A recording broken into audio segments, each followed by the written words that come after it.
Now, Business Adventures, though this is a reissue and new, is not a new book. Came out in 1969. And not too long ago, Bill Gates asked Warren Buffett this question: what is the best business book you've ever read? Now, that question is brilliant. It tells you that Bill Gates reads business books. It tells you that Warren Buffett reads business books. It tells you that Warren Buffett has an answer to the question, what is the best business book you've ever read? And the best business book Warren Buffett has ever read is Business Adventures by John Brooks.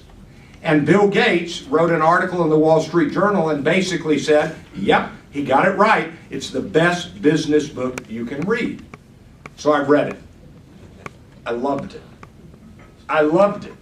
But it is impossible to do a synopsis of it.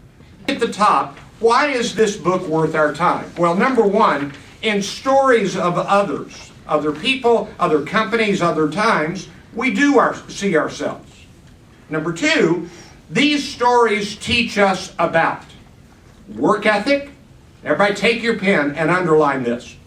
All in, all hands on deck crisis management. There are two stories in this book that are remarkable about all-out work by people on Wall Street, people in government that may have saved our country and the British pound sterling. I'll talk about them in a minute. Altruistic actions for the common good. Overreach and dishonesty. Yes, that's in here. In other words, these stories are about human aspiration, human achievement, and human failings. Number three, there's a pretty good chance that we have been there before. That's worth underlining. We've been there before. We really should learn lessons from our history, and the more history you know, the more lessons you can learn. These essays tell great history lessons, and the opposite of that is especially a warning. If you don't know history, you make really dumb mistakes. You really do. Number four, he's a great storyteller and an entertaining writer, fun and substantive. And number five, if Warren Buffett said to read it and Bill Gates said to read it, are you really dumb enough to say it's not worth reading? Okay. Now, I'm going to actually read one quote, then we're going to go to the back, then we'll come back to the front. But just look at quote number one. And this will give you a little idea of how broad this man's knowledge and storytelling is. J.P. Morgan the Elder is supposed to have made to a naive acquaintance who had ventured to ask the great man what the market was going to do. It will fluctuate, replied Morgan dryly. So, lots of little pieces of wisdom.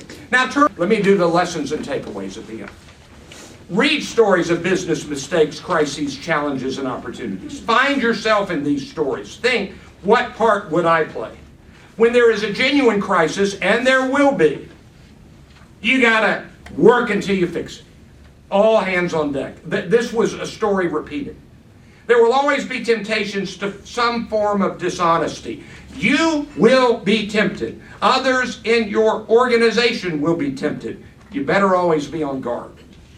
Ultimately, be on the lookout for and be willing to invest in the little person. Our entire society depends on concern for and commitment for the common good, even when that common good is international. Seize the moment, seize the opportunity. It may not come again, Xerox, but remember the Edsel. Innovate, constantly innovate. The innovators build the future. Learn to identify crises, mistakes, challenges, blind spots, opportunities, and sometimes you may never know the why behind a happening. Just live with it. And let me give you an A. You might want to add it. I came away from this book thinking, yep, there's plenty of bad out there, but there's also plenty of good. These are good stories as well as bad stories. Warren Buffett and Bill Gates said read it. I would recommend that you read it. Business Adventures, 12 Classic Tales from the World of Wall Street. Hope you found this interesting. Thank you very much.